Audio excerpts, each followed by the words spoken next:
Hello दोस्तों, ये video है बिहार एसएससी के लिए, इंटर लेवल और सीजीएल के लिए भी। ये बुक सीजीएल का है और ये प्रैक्टिस सेट है, पीवाईक्यू है।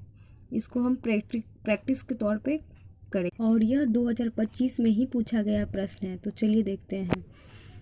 हम डेली एक एक प्रश्न को सॉल्व करेंगे और आपको इसके बारे में बताएंगे। तो प्रश्न नंबर 1 है, कौन सी संधि भारत और नेपाल के बीच विशेष और अस्थायी संबंधों की आधारशिला है? तो ये है सुगौली की संधि जो 1816 में हुई थी, शांति और मैत्री संधि जो 1950 में हुई थी, और सी नंबर है BBIN सहयोग समझौता जो 2014 में हुई थी। डी है ऑप्शन डी, भारत नेपाल संयुक्त आयोग संधि।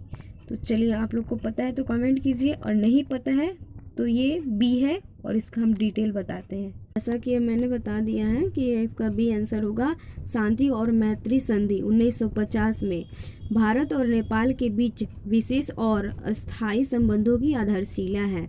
यह संधि 31 जुलाई 1950 को काठमांडू में भारत और नेपाल के बीच में हस्ताक्षरित हुई थी। यह संधि दोनों देशों के नागरिकों को एक दूसरे के देश में मुक्त आवाजाही, काम करने और संपत्ति रखने की अनुमति देती है। यह संधि दोनों देशों के बीच व्यापार और वाणिज्य संबंधों को भी बढ़ावा देती है।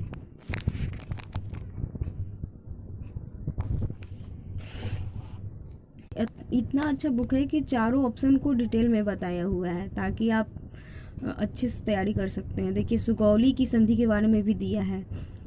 सुगौली की संधि 1816 में ईस्वी में हुई थी। यह संधि ब्रिटिश ईस्ट इंडिया कंपनी और नेपाल के बीच हुई थी। इसके परिणाम स्वरूप नेपाल को अपनी कुछ भूमि अंग्रेजों को सौंपनी पड़ी थी।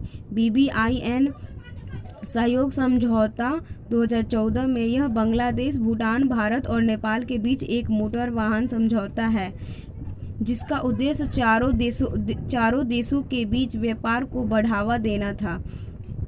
भारत और नेपाल संयुक्त आयोग संधि 2015 में यह कोई संधि नहीं बल्कि यह एक संयुक्त आयोग है जो द्विपक्षीय संबंध के सभी पहलुओं पर चर्चा करने के लिए समय समय पर आयोजित होता है, और यह संधि दोनों देशों को एक दूसरे